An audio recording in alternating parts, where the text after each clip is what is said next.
a permis à son équipe des Fennecs d'Algérie d'éviter la défaite face aux étalons du Burkina Faso.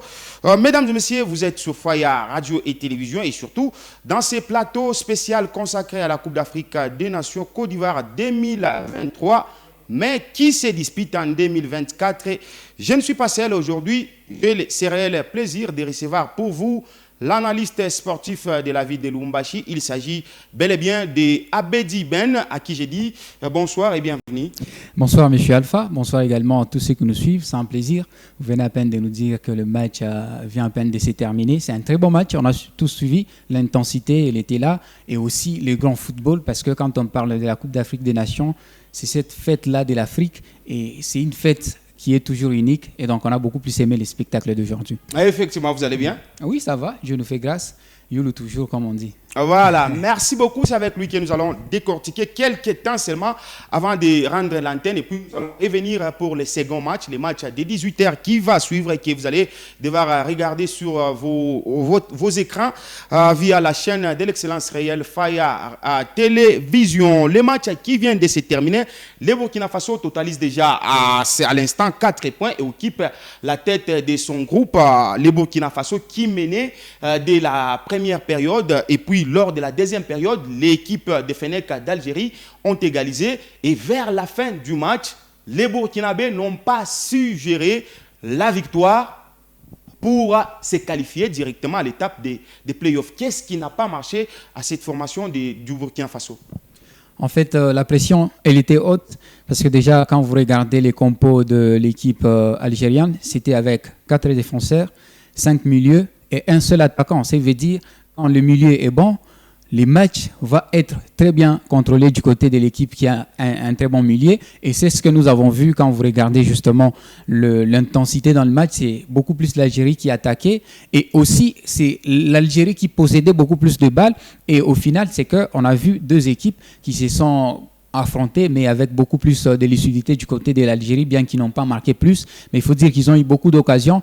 Certainement, c'est parce qu'il n'y a pas eu plus de lucidité. Et donc, on a vu l'Algérie être tenue en échec par le Burkina Faso. Mais il faut dire aussi que l'équipe du Burkina Faso, c'est une très bonne équipe. Tenue en échec ou le Burkina Faso tenu en échec? Parce que c'est le Burkina qui met. Si nous voulons parler de l'effectif de cette équipe algérienne, moi, je dis que c'est l'Algérie qui a été tenue en échec parce que déjà, c'est avec des grands joueurs, un très bon effectif, avec justement des stars qu'on a connues à l'échelle mondiale, notamment de Riyad Mahrez, Bertrand Traoré, Jonathan Pitroipa, mais Astrid Bansé. Voilà. Et donc, si on essaie au moins de se marteler beaucoup plus sous l'effectif actuel, et donc c'est l'Algérie qui était tenue en échec, et même sur la possession, c'est beaucoup plus l'Algérie qui a dominé les matchs, bien qu'on a vu courir derrière les scores après 2 fois. Et donc moi je trouve que c'est l'Algérie qui a été beaucoup plus tenue en échec parce que à la base, c'est une Algérie qui dominait. C'est une Algérie avec une équipe, avec des grands joueurs. Vous avez Ben Semaini, vous avez Riyad Mahrez. Bien que de l'autre côté, on peut parler des Tapsova qui jouent à Leverkusen. Effectivement. Mais quand même, on connaît beaucoup plus les joueurs algériens. Ce sont des joueurs qui évoluent dans des très bons clubs. Il y a des joueurs de Nice. Qui évolue maintenant en Arabie Saoudite. Effectivement. Et donc, moi, je trouve que c'était une équipe algérienne qui a été tenue en échec. Bon, c'est le football. Hein. Vous savez, l'Algérie, c'est elle la championne en 2019 pour cette CAN-là. Et les Burkina Faso, jusque-là, c'est forcé, c'est forcé. Finaliste malheureux, 3e place ratée en 2022. Et donc, je trouve que l'Algérie a été au-dessus du Burkina Faso. Mais les scores aussi a décidé autrement. Voilà, mesdames et messieurs, ce match qui vient de se terminer, le Burkina qui vient de réaliser un match nul face à la formation de l'Algérie. Le Burkina mené jusqu'à la 90e minute, c'est dans les arrêts du match que le Burkina a été rattrapé au score par l'Algérie grâce à l'inévitable Bounedjah. Bounedjah qui vient de totaliser 3 buts et il rejoint ainsi les Guinéens de la Guinée équatoriale, voulais-je dire, Emilion Soué, voilà. Lui qui compte également 3 buts. Comment vous trouvez ces joueurs? Est-ce que c'est lui qui repose la charge de toute une équipe de l'Algérie ou comment? Bon, déjà, si on regarde, c'est un joueur qui marque en finale contre le Sénégal en 2019. Ah oui. Et c'est lui qui revient. Le premier match, il a marqué un but. Et là, il a marqué 2 buts. Et donc, moi, je trouve que, bien qu'on pensait que c'est Riyad Mahrez qui est la star de l'équipe, mais au vu des prestations, on voit beaucoup plus Bagdad Bounedjah qui donne plus de la lucidité parce qu'il a marqué 3 buts. Et d'ailleurs, il faut dire, tout le but de l'Algérie, c'est lui-même qui a déjà marqué. Donc, il n'y a pas jusque-là des buteurs du côté algérien, excepté Bagdad Bounedjah. Et donc, c'est lui qui prend la charge du match. Vous allez voir, Mahrez est sorti. Il y a justement Fegouli qui est sorti, mais lui est resté jusqu'à la fin du match et il a prouvé les pourquoi il était resté, parce qu'il a marqué 2 buts. Et donc moi je trouve que c'est actuellement la star de cette équipe-là algérienne, parce que c'est lui qui porte tous les fardeaux sur ses épaules. Voilà, à part Bounedjah, nous allons parler cette fois-là, j'étais juste quelque chose sur l'attaquant burkinabé Bertrand Traoré, qui vient d'effectuer son entrée à la 64e minute. Et à la 71e minute, Bertrand Traoré a permis à son équipe de marquer le deuxième but. Bertrand Traoré, c'est parmi les stratégies de Hubert Velite, l'ancien coach de Mazembe, rappelons, lui qui a remporté la Coupe de la Confédération en 2017 avec les Corbeaux de Lumbashi. Est-ce que c'est parmi ces stratégies de laisser Bertrand sous le banc pour le faire entrer dans les dernières minutes du match pour punir leur adversaire? Je trouve que c'est par rapport au temps de jeu, parce que certes, Bertrand joue dans une grande formation à Aston Villa, effectivement, mais il n'a pas suffisamment de temps de jeu. Alors, Hubert Velud a besoin de celui qui joue. Raison pour laquelle on prend Mohamed Konaté, on le met à la pointe, parce que c'est lui quand même qui a les temps de jeu dans son équipe en Russie où il joue. Il joue suffisamment, et donc moi je trouve que c'est peut-être, c'est pas une stratégie, mais normalement, il fallait que ça soit comme ça, parce qu'on ne peut pas prendre un joueur qui ne joue pas beaucoup, les mettre comme étant titulaire, alors qu'il y a des joueurs qui jouent beaucoup dans leur club. Donc moi je trouve que c'est en quelque sorte ce qu'il fallait être fait, parce que c'est un joueur qui ne joue pas beaucoup. Et aussi, il faut dire qu'on veut aussi faire avec des jeunes. Bertrand Traoré, certes, il a été là en 2019. C'est quand même quelqu'un qui a duré avec l'équipe. Mais il a joué avec cette génération dorée du Burkina. Et Bertrand Traoré, voilà, Alain Traoré, son frère. Effectivement, Jonathan Pitropa, Bansé, je crois des Kofi aussi. Et donc, moi, je trouve que c'est en quelque sorte ça. Il n'a pas beaucoup plus il ne joue pas suffisamment. Et hormis ça, il a quand même grandi, bien que c'est 28 ans.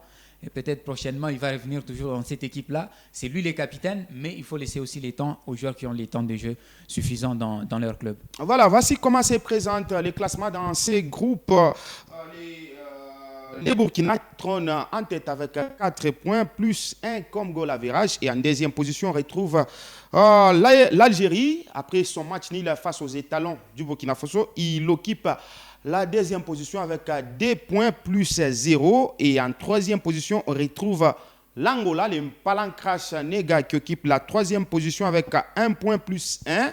Et les Mourabitoun de la Mauritanie, Ibrahima Keïta, occupent la quatrième position avec 0 point moins 1. Et déjà ce soir, vous allez devoir suivre après ce match, lors de du second match que vous allez devoir suivre sur vos antennes. Ce sera le match qui va opposer les Mourabitoun de la Mauritanie qui vont croiser les Palancras Nega d'Angola. Ça sera sous le coup de 19h juste heure de Lubumbashi, et plus tard à 22h heure de Lubumbashi, vous allez devoir suivre les matchs qui mettra aux prises les Aigles du Carthage de la Tunisie qui vont affronter les Aigles du Mali. C'est un duel des Aigles. Effectivement, ils ont joué en 2022 lors de la première journée. Mali-Tunisie, c'était le Mali qui avait gagné, et là ils se retrouvent encore. Je trouve que c'est en quelque sorte un match qui va soit confirmer l'homogénie du Mali, ou également un match revanchard, parce que les Tunisiens voudront aussi se venger. Arrêté à la 85e minute par Sikazou et les Zambiens. Effectivement. Et donc, ils viendront avec cet esprit-là revanchard. Effectivement. Actuellement, il faut dire aussi que parmi les bonnes nations de football en Afrique, il y a aussi les Mali. Il ne faut pas l'ignorer, parce que déjà, avec des très excellents joueurs, ils sont jeunes, notamment de Baïdara. Il y a quand même des grands joueurs du côté du Mali. Renommés d'ailleurs. Et donc moi je trouve que ça sera un très bon spectacle, parce que les Aigles du Carthage, ils ont perdu leur premier match. ils sont censés gagner. Et le Mali veulent confirmer leur leadership dans ces groupes-là parce qu'ils ont gagné les premiers matchs 2-0 face à l'Afrique du Sud. Et donc, ils voudront au moins conserver leur première place, question de se qualifier, parce que jusque-là, ces deux équipes qui sont qualifiées, il s'agit justement de l'Équato-Guinée et aussi du Sénégal. Donc, le Mali cherchera toujours à être peut-être la troisième nation à se qualifier. Donc, ça sera un très bon match. Qu'on vient d'arracher en toute dernière minute. En toute dernière minute, en toute dernière minute, parce qu'il y avait beaucoup plus de pression. Voilà. On a vu les Algériens donner tout, voilà, parce qu'ils savaient que c'était un match de la vie ou de la mort. Si on ne gagne pas un point, ça pourrait être très compliqué parce que les derniers matchs, ils vont peut-être jouer avec avec les Mourabitoun. Ils vont aussi chercher quand même à gagner même un point d'honneur. Donc ça pourrait être très compliqué. Déjà gagner et avoir un point à ces matchs ici, c'était suffisant pour l'Algérie, bien que c'est avec regret, mais quand même c'est bien de gagner un point.